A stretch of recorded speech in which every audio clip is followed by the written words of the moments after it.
함께 나눌 하나님의 말씀 마태복음 18장입니다.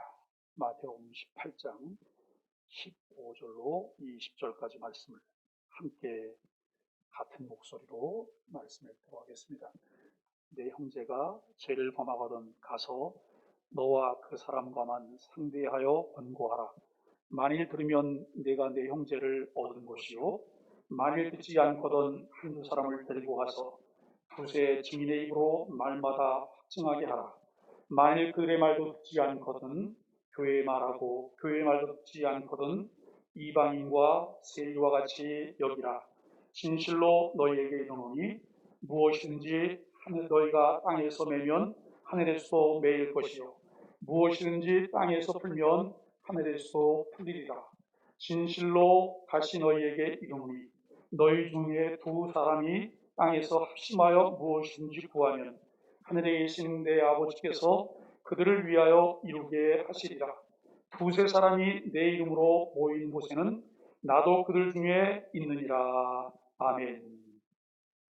함께 인사하겠습니다. 아시레, 아시레, 아시레. 오늘 교회의 존재와 사명 두 번째 시간으로 말씀 함께 나누게 됩니다. 천국은 마치 밭에 간 주인 보석과 같은데 그 보석을 발견한 사람은 집에 돌아가 모든 것을 다 정리하고 팔아서 그 밭을 산다고 하는 비유가 복음서에 기록이 되어 있습니다. 천국의 가치를 설명하는 비유입니다. 감추어져 알 수 없었던 가치 있는 것을 발견하고 그것을 얻기 위해 모든 것을 다 희생할 수 있어야 한다고 하는 사실을 우리에게 알려주고 있습니다.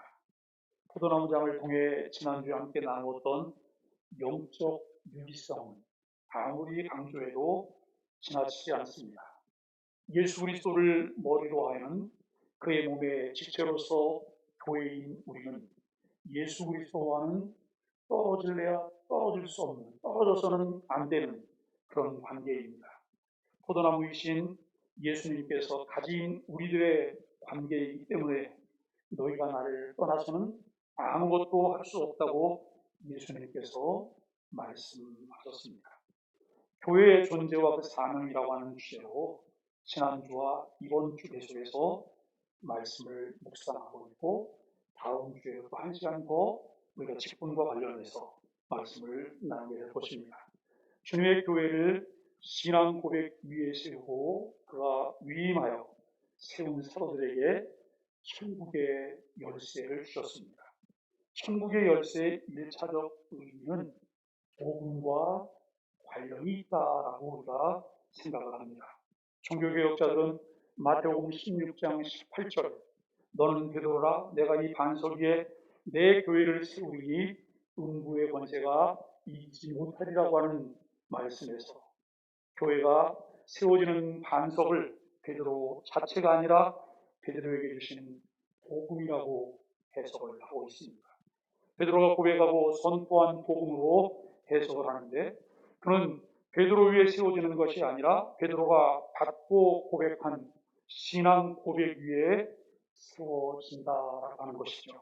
따라서 내가 천국 열쇠를 내게 주리니 내가 땅에서 무엇이든지 매면 하늘에서 매일 것이요, 내가 땅에서 무엇인지 풀면 하늘에서 풀리리라고 하는 말씀에서 천국 열쇠는 복음 선포를 통해 믿고 회개하는 표를 나타낸 자들이 용서를 받을 수 있다는 사실을 가르쳐주고 있습니다. 용서와 정죄, 교회 회원권 부여와 박탈의 기준은 신앙 고백입니다. 교회의 머리 대신 예수 그리스도께서는 자신의 치리권을 직분에 위임하셔서 치리회가 말씀에 근거하여 행사를 하게 하십니다. 치리권은 교회의 표지와 거룩한 이 거룩을 지키기 위한 방편으로 하나님께서 교회에 주신 공사적인 영적 권세라고 말을 합니다. 지난주에 교회의 표지라고 하는 말을 했어요. 교회의 표지를 다른 말로 말하면 교회의 얼굴이라고 우리가 말할 수 있는데, 세 가지를 말씀을 드렸어요. 교회 얼굴이 뭐예요? 교회 얼굴이 뭐지요? 바른 말씀 선포, 또 정당한 성례 집행, 세 번째는 정당한 권징, 이런 것들로 우리가 생각을 해볼 수 있을 것입니다. 이 권세는 신적 권세로 곧 하나님께 속하는 것이며 치리라고 하는 그릇에 담아 하나님께서 행사하시는 권세라고 하는 것이죠. 치리제도는 성경에 근거하여 사랑과 동기로, 사랑을 동기로 이제 하게 되는 것입니다. 그러므로 교회는 복음 선포라고 하는 천국 열쇠를 통해서 하나님의 은혜와 죄사함을 선포하고 공적으로 증언해야 한다라고 하는 것이죠. 교회는 믿음과 회개를 거부하는 악인들에게 하나님의 진노와 하나님의 형벌을 선포하고 공적으로 증언할 수 있어야 한다라고 하는 것입니다. 이렇게 바르게 선포되는 하나님의 말씀인 복음의 근거에 하나님의 백성의 들어옴을 허락하기도 하고 금하기도 할 수 있다고 하는 거예요. 교회 자체가 이 권한을 가지고 있지 않아요. 다만 교회는 하나님이 주신 말씀을 통해서 말씀이 선포됨으로 그 말씀을 받아들이는 자에게는 천국문이 열리는 것이고 말씀을 거부하는 자들에게는 천국문이 닫혀진다고 하는 거예요. 하나님 자체가 그 권위를 가지고 계세요. 그런데 하나님께서는 그 권위를 교회에게 맡기셨다라고 하는 것을 우리가 생각하게 되어집니다. 요한계시록 2장 2절 말씀에 보면 내가 내 행위와 수고와 내 인내를 알고 또 악한 자들을 용납하지 아니한 것과 자칭 사도라 하되 아닌 자들을 시험하여 그의 거짓된 것을 내가 드러낸 것과 라고 하는 말씀을 보게 됩니다. 누군가 용서받아 하나님의 가족에 참여할 수 있게 하는 것은 복음에 대한 믿음과 회개뿐이라고 하는 것을 말합니다. 베드로에게 주신 복음을 통해 믿고 회개하는 자들은 누구나 용서받고 하나님의 가족이 될 수 있습니다. 이 복음은 천국과 지옥을 가르는 열쇠입니다. 믿고 회개하는 자에게 복음은 천국을 열어주고 믿고 믿지 않고 회개하지 않는 자에게 복음은 저주를 선포하며 천국을 닫습니다. 천국과 지옥의 관문은 다르게 선포된 말씀인 복음인 것을 우리가 분명히 명심해야 합니다. 교회와 시리에는 복음에 근거해 이 고난과 의무를 성실히 수행해야 합니다. 천국 열쇠는 말씀에 근거하여 권징을 실행하는 교회의 권세와 의무라고 이해할 수 있습니다.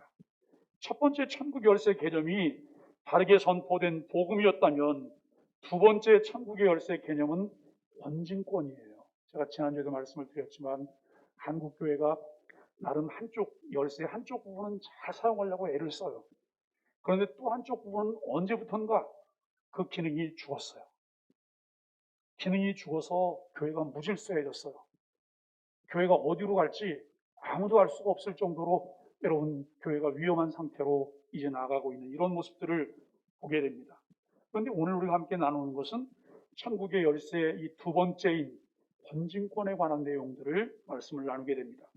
우리가 권징이라고 이해하는 것은 원래 주님께서 명령하신 제도라고 하는 것이죠. 주님께서 명하신 권징을 시행할 교회의 의무는 오늘 본문인 마태복음 18장에 기록이 되어 있습니다. 여기서 천국의 열쇠는 교회에 발생한 죄를 교회가 치리하여 죄인을 회개시키고 교회를 부패로부터 지켜내는 수단을 의미한다라고 하는 것입니다. 이 제도를 통해 영원히 고침을 받고 교회가 불의하고 불경한 교리와 세상 풍조에서 자신을 지킬 수 있습니다. 사적이고 드러나지 않은 죄들은 복음 선포를 통해 개인들이 회개함으로 용서를 받고 교정될 수 있습니다. 그러나 성도 간에 드러난 죄는 말씀하신 절차를 통해 해결하도록 명령을 하셨습니다. 첫째는 누군가 어떤 사람의 죄를 목격하게 되었다면 그는 개인적으로 범죄한 사람과 독대해서 권고하라고 하는 거예요. 나 혼자 봤으면 나 혼자만 그 사람을 독대하라는 거예요. 이것이 첫 번째. 예수님께서 권징을 명하신 것은 죄인을 정죄하는 데 목적이 있지 않아요.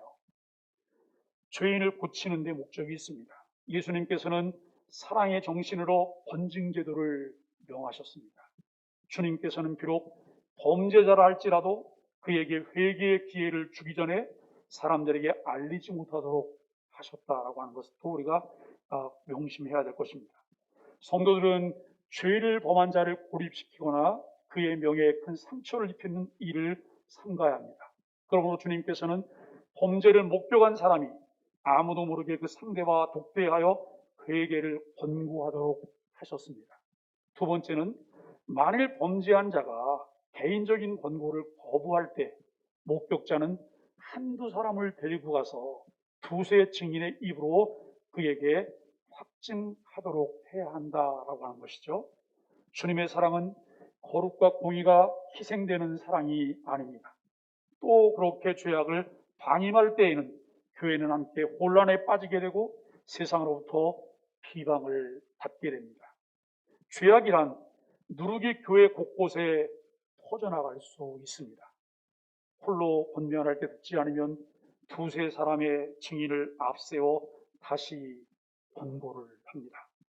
세 번째는 그래도 회개하지 않을 때는 교회의 말을 해라 그래요. 그때는 교회에 보고하라는 거예요.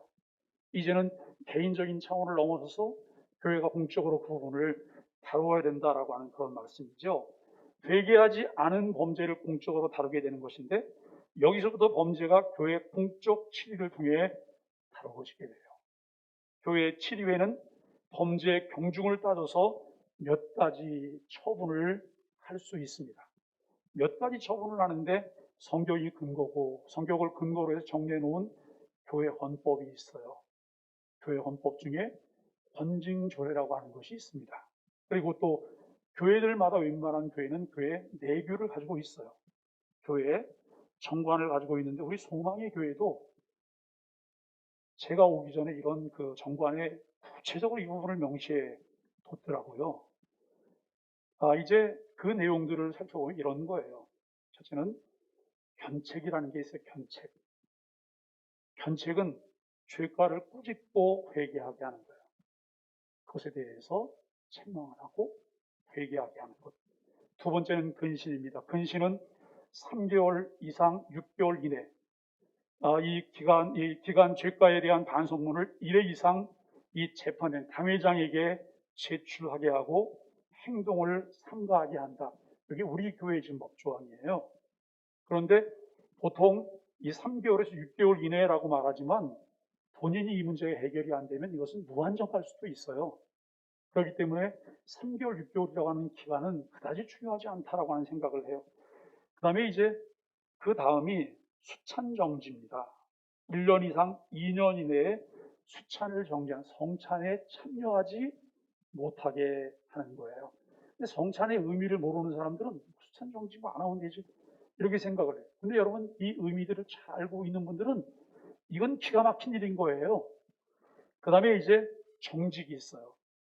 6개월 이상 2년 이내 기간 직원의 신분은 보유하지만 그 신분이 일시 정지되고 그 기간 모든 직무를 정지함에 동시에 수찬도 정지가 되는 거예요. 그리고 그 다음이 면직입니다.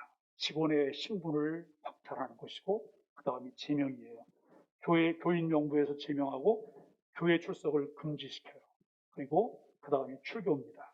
제명 및 교회 출석 금지와 아울러 이방인같이 대한다. 오늘 말씀 중에도 보면 이방인과 세리와 같이 대한다. 이 마지막 출교가 결정이 되면 교인들은 그 사람하고 왕래를 하거나 연락하라는 것조차도 금하는 거예요. 여러분 이게 교회가 그걸 한다고 해서 뭐 별일이 있나?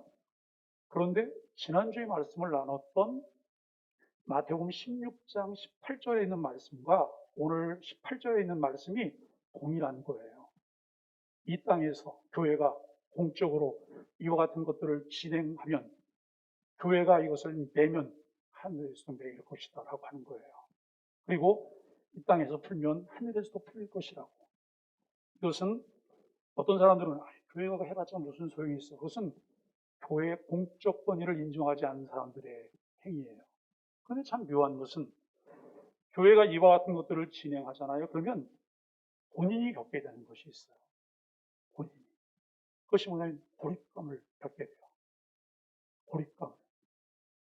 많은 갈등을 하게 되고 고민을 해야 돼요. 그런데 저는 그 갈등과 고립감이라고 하는 것을 긍정적으로 잘 활용할 수만 있다면 본인에게는 너무 신앙적으로 건강하게 설 수 있는 좋은 기회다라고 하는 거예요.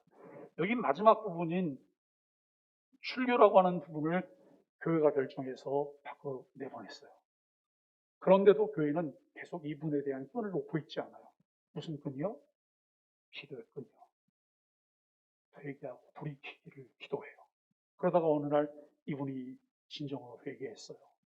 그러면 교회는 이런 회개할 것 없는 의인 99을 인하여 기뻐함보다 더 기뻐하면서 그분을 맞아주라고 하는 것이 성경의 가르침이에요. 그런데 어떠세요? 우리는 그런 경험들이 별로 없으세요. 그렇게 맞아들이고 함께 기뻐하고 은혜를 나누는 이런 경험들이 교회 안에 없어요. 교회의 권징은 예수님의 이 말씀에 근거를 두어 시행이 되어집니다. 주님께서는 왜 권징을 명하셨을까요? 교회는 다양한 사람들이 다 모였기 때문에 완전하지 못해요.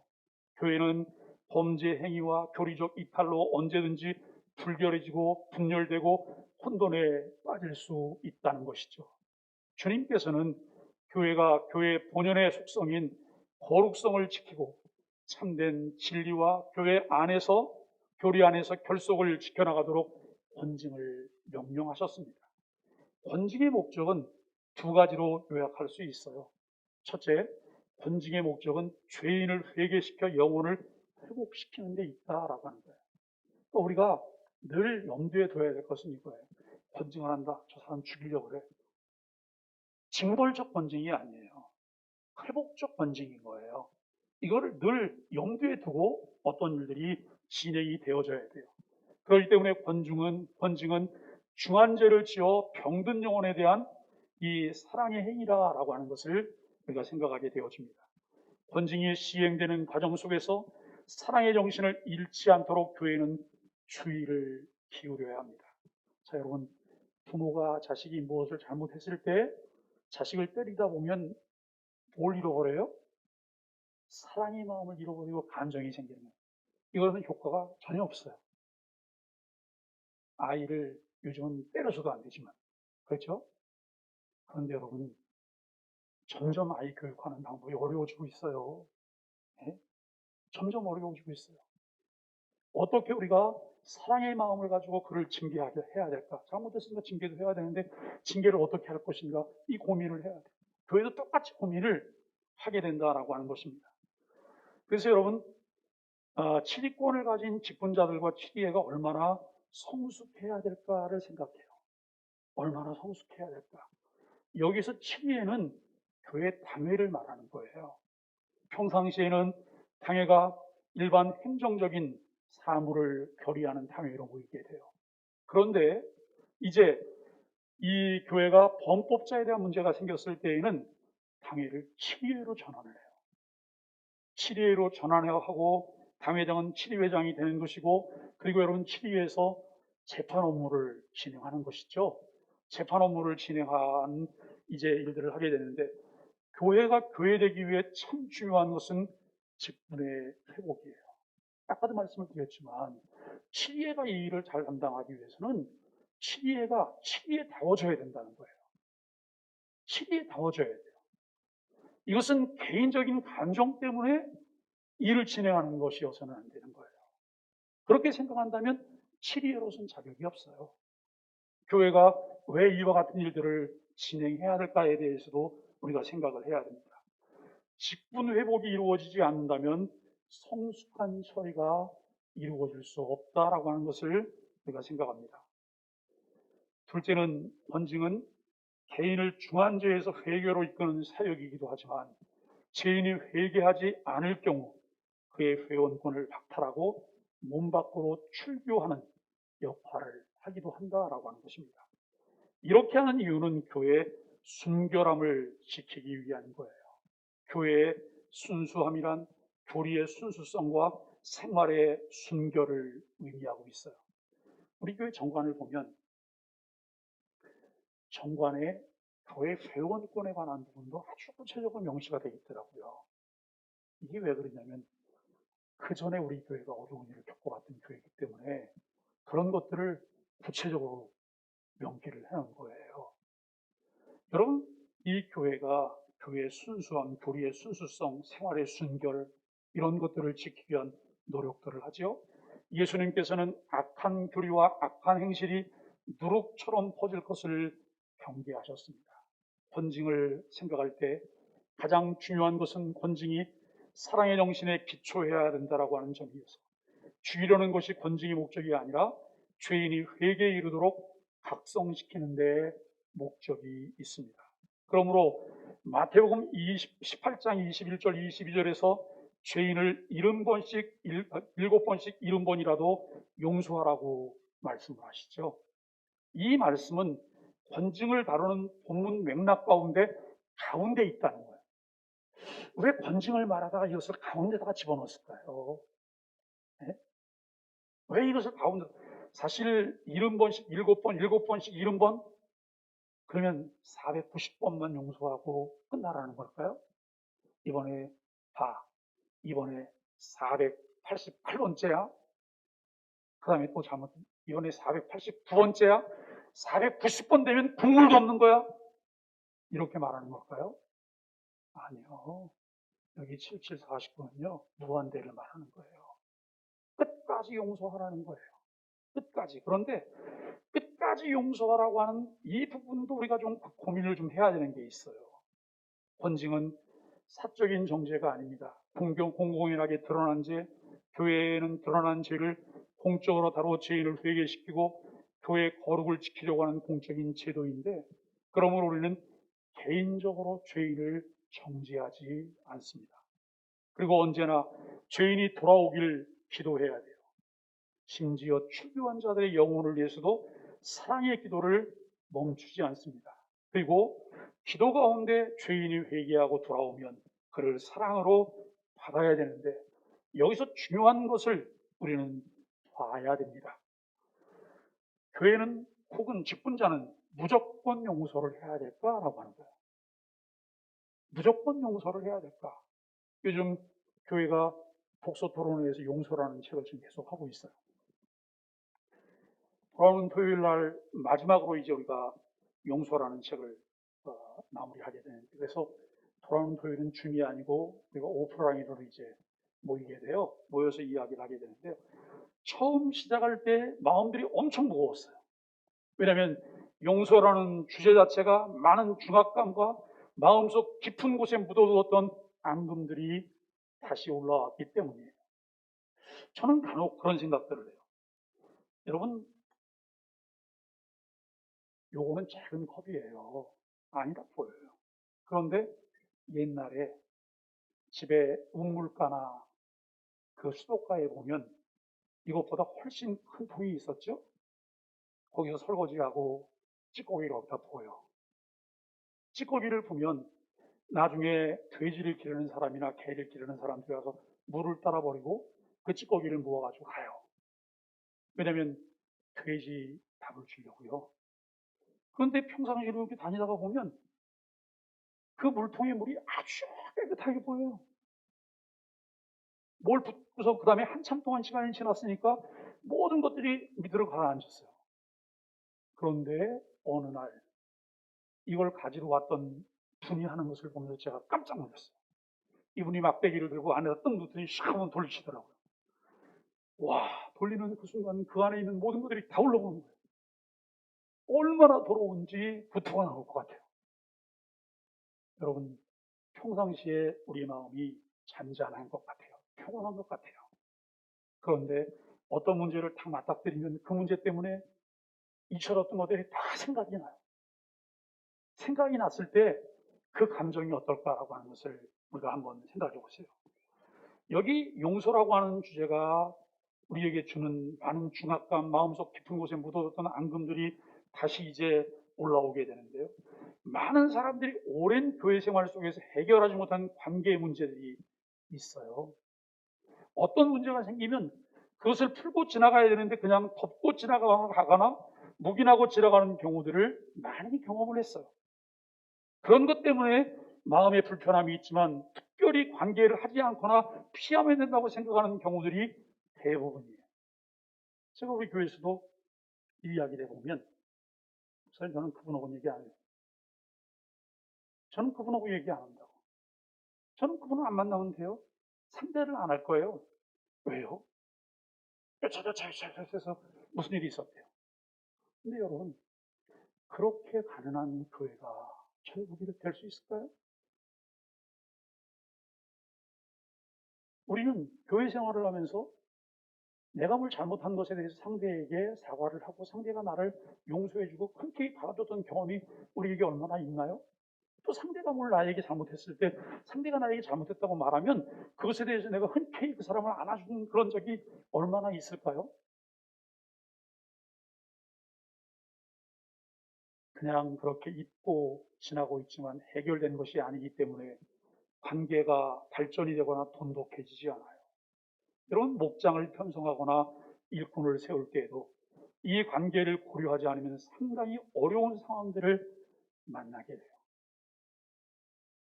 저는 원천적으로 이 부분에 대해서는 허용을 안 하는 편이에요. 목장 편성하는데 입김을 불어넣지 마세요.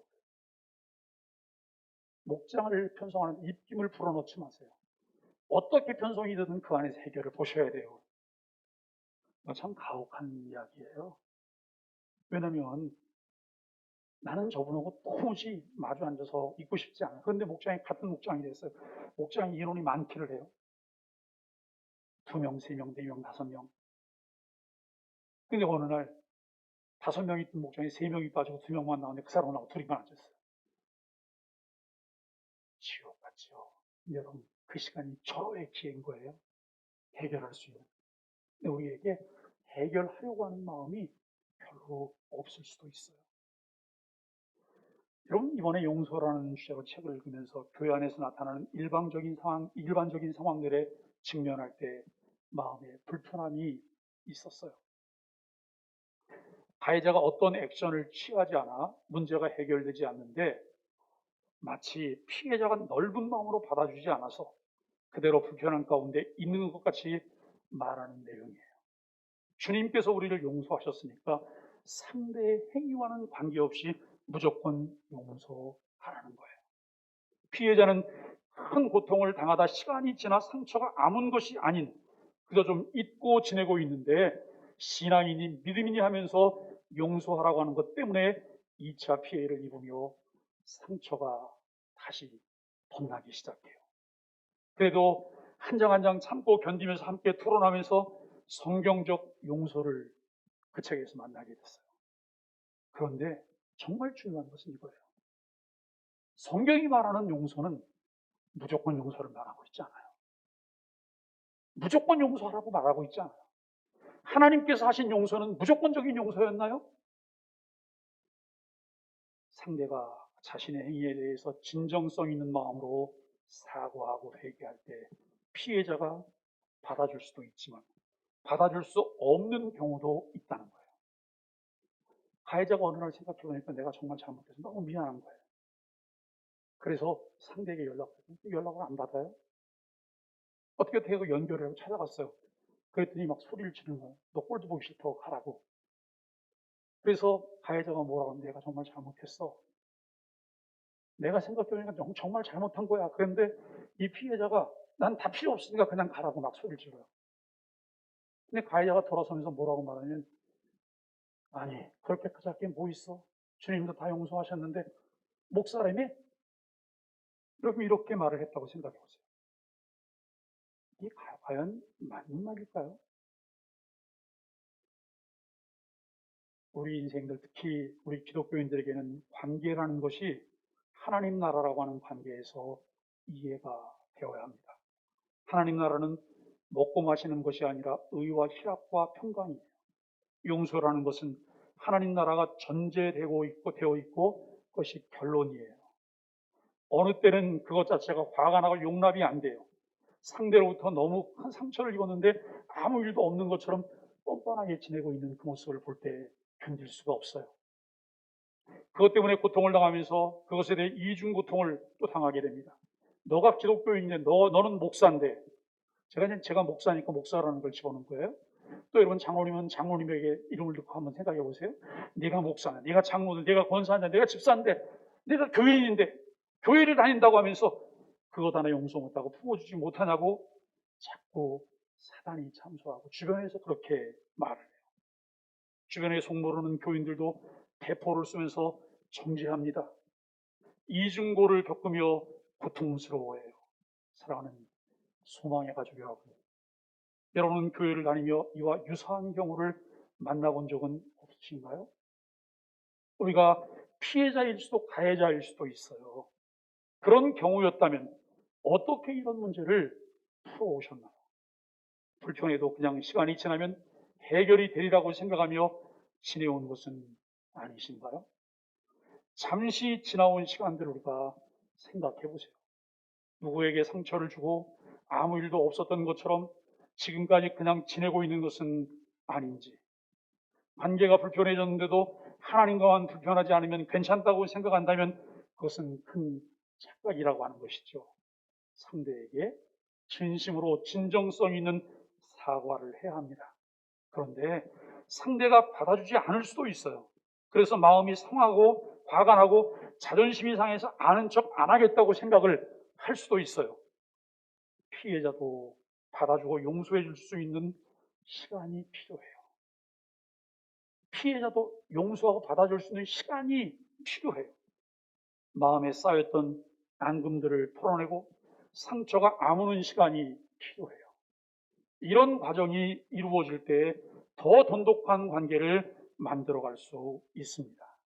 참 용서가 이루어질 때 우리는 천국의 기쁨을 맛보며 천국의 만찬을 즐길 수 있습니다. 마치 탕자가 아버지 집으로 돌아올 때 아버지가 그 탕자를 위해 베풀었던 천국 잔치를 떠올리게 합니다. 사랑하는 소망의 가족 여러분, 교회 생활을 하며 성경이 가르치는 참된 회개와 용서를 얼마나 경험하며 살고 계십니까? 이것을 우리가 매일매일 경험하며 살고 있지 않다고 한다면 어쩌면 나는 무인도에 혼자 사는 사람일 가능성이 있어요. 아니면 이것을 매일매일 경험하고 있지 않다고 한다면 내 마음은 정말 강팍한 마음으로 있을 수도 있어요. 생지옥처럼 내가 살아갈 수도 있다는 것이죠. 우리는 죄와 허물 때문에 거의 매일 실수와 죄를 범하며 살고 있어요. 교회 생활을 하다 보면 교인들이 정말 중요한 건데 위축이 되는 게 한 가지 있더라고요. 그게 뭐냐면 기도 부탁이에요. 기도 부탁. 여러분 기도 부탁하시는 거 어떠세요? 우리 집에 지금 아주 위급한 일이 생겼어요. 누구한테 기도 부탁해요. 기도 부탁하는 거 어렵지 않으세요? 여러분 이것 때문에 그다음부터는 기도 부탁을 또 안 하는 분도 계세요.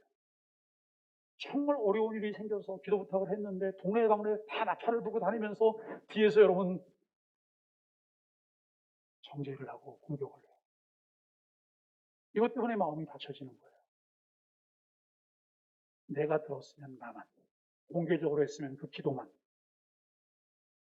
그런 목사에게도 기도 요청을 하시는 분들이 계세요. 위급하고 어려운 일. 제가 만났던 위급하고 어려운 일 중에 두 가지는, 첫째는 질병의 문제, 두 번째는 감옥에 가는 문제가 있는 교인들이 옛날에 있었어요. 제가 전국에 있는 교도소를 다 다녀봤어요. 교인들 면회 다니느라고. 변호사 연결하고 그리고 일을 진행해요. 그런데 아주 동일한 게 하나 있어요. 출소하면 얼마 지나지 않아서 교회 떠난다는 거예요. 왜요? 창피해서. 저는 이게 교회가 아니기 때문에 이렇다고 생각해요. 여러분, 교회는 가족이잖아요. 가족이에요. 내가 몰랐던 것을 알게 됐어요. 저 가족의 아픔을. 그리고 그 아픔에 내가 함께 참여했어요. 해결이 됐어요. 함께 기뻐해야 되잖아요. 그런데 그게 아니고 또 다른 아픔으로 내게 찾아와요. 혹시 이렇게 지금까지 신앙생활 한 것은 아니신가요? 제가 혹시라고 말하지만 거의가 다 그래요. 그래서 교회는 좋은데 교회는 싫다고 말해요. 어떤 사람은 예수님은 좋은데 교회가 싫대요. 왜요? 성경대로 하고 있지 못하기 때문에. 오늘 우리에게 필요한 것은 성경으로 되돌리는 삶입니다. 성경으로 되돌려가는 것, 때로는 악함이 더해져서 썩은 내가 진동할 때가 있습니다. 그럼에도 우리는 거룩한 위선자로 살면서 온갖 악취를 다 풍기며 살고 있습니다. 그러나 그와 같은 것을 해결하지 않고 미결 상태로 교회 생활을 계속하고 있다면 교회는 천국이 아니라 지옥일 것입니다. 오늘 말씀은 교회의 존재 이유와 사명이 무엇인지를 더 분명하게 보여주고 있습니다. 바르게 선포되는 말씀인 복음을 믿어서 참된 회개와 용서를 경험할 뿐만 아니라 하나님의 나라를 이루라고 하는 말씀입니다. 참 많은 시간 교회와 함께 시간을 보내고 참 많은 물질과 교회에 헌신하면서도 하나님 나라를 누리며 살고 있지 않다면 우리는 머지않은 날 교회 밖의 사람이 될 수도 있다는 거예요. 이 말을 좀 가슴에 좀 새겨보세요. 머지않은 날 내가 가나안 교인이 될 수도 있다는 거예요. 가나안 교인 무슨 교인이에요? 안나가 교인이에요. 교회 안나가 교인. 왜 이런 문제가 생길까? 하나님의 말씀과 관계없이 살면서도 나만 잘 되면 된다는 생각으로 관계를 소홀하게 여기고 공동체의 중요성을 간과한다면 우리들 스스로 견딜 수 없다는 거예요. 우리는 언제나 7번씩 70번이라도 용서하는 정신을 가지고 사적인 감정과 정죄가 아닌 공적인 행위로서 교회에 공공연한 죄를 메고 푸는 그런 일을 해야 합니다. 헌증은 교회가 교회되는 데 있어서 매우 중요한 은혜의 수단이에요. 공사 구분이 안 되어 공적으로 행하는 이들을 사적인 감정이 있는 것처럼 생각하게 된다면 아무것도 할 수 없을 것입니다. 부모로 살아보니까 그런 게 있더라고요. 내 자녀를 야단쳐야 돼요. 야단을 치는데 아이가 눈물을 툭툭툭 흘려요. 여러분, 아이가 눈물을 흘릴 때 부모는 뭘 흘리세요? 부모는 피눈물을 흘리는 거예요. 아파서. 내 자식을 야단치면서 부모는 피눈물을 흘리고 있어요. 제가 목회를 하면서 교인들은 이걸 모르더라고요. 교인들은 그걸 몰라요. 여러분, 목사의 마음에는 피눈물이 나고 있는 거예요. 공교회를 통해 행해지는 치리가 사람들의 농간 정도로 이해한다면 그로 피로 세우신 교회를 세우신 주님의 주권 주신 권세를 무시하는 행위예요. 오늘날 가장 아픈 것이 그거예요. 교회의 결정을 가볍게 여기는 것, 교회의 결정을 우습게 여기는 것, 무시하는 것, 그러면서 교회 밖으로 나가버려요. 교회가 여기밖에 없어요? 사랑하는 여러분, 그렇게 여기밖에 없어요. 나가는 것 자체가 위에서 무슨 일이 벌어질 수 있다고요? 무서운 거예요. 많은 생각들을 하셔야 돼요. 많은 생각들을 하면서 내가 어떻게 신앙생활, 교회가 뭐 사랑이 많으니까 아무 데나 가면 되지. 하나님께서 지역교회를 우리에게 주신 이유가 무엇일까요? 소속감이에요. 멤버십이 중요해요. 특히 코로나를 통해서 우리는 그 부분이 더 중요하다고 하는 사실을 알게 돼요. 그냥 우리가 여러분 비대면 예배할 수 있지만 대면 예배를 통해서 눈과 눈이 마주치는 이 일들이 얼마나 소중하다고 하는 것을 우리는 생각을 하게 되었습니다. 여러분, 그것을 인정하고 받아들이는 것이 교회 공동체의 질서를 바르게 세우는 것이고 교회 공동체가 세상을 향해서 복음의 빛을 바르게 드러내도록 하는 일이 된다고 하는 것이죠. 영적 유의성을 갖고 한 몸인 공동체로 살고 있다는 사실을 매 순간 깨달으면서 우리 안에 진정한 회개, 재용서에 대한 선포, 사죄의 기쁨이 넘쳐야 합니다. 말씀을 정리하면 메고 푼다는 말의 의미가 무엇인지를 좀 더 명확하게 해야 합니다.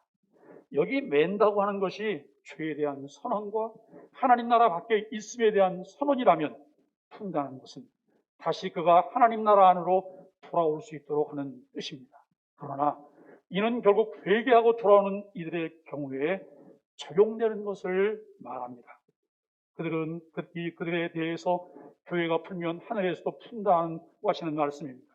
마태복음 18장 18절 말씀은 한 덩어리로 교회의 결정으로 하나님 나라로부터의 사람들의 출국이 결정될 수도 있으며, 또한 그가 연약하고 부족해도 여전히 계속해서 하나님 나라에 있었음을 선언해주는 역할을 할 수도 있음을 강조해주는 표현이라고 하는 거예요.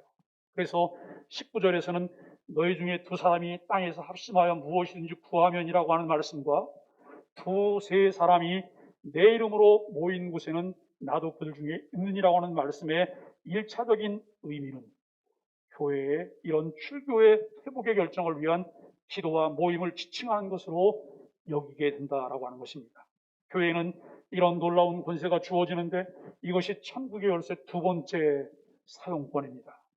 교회의 존재와 사명을 천국의 열쇠라는 관점에서 이해할 때 하나님 나라의 복음을 믿고 들어온 사람에게 그가 하나님 나라에 들어왔음을 선포하는 의식이 교회의 세례식입니다. 하나님 나라에 속한 이들이 그 나라에 속해 있음을 늘 드러내면서 자신들의 하나님 나라 백성됨을 확인하고 다시금 하나님 나라 백성답게 살기를 다짐하는 의식이 성찬식이에요.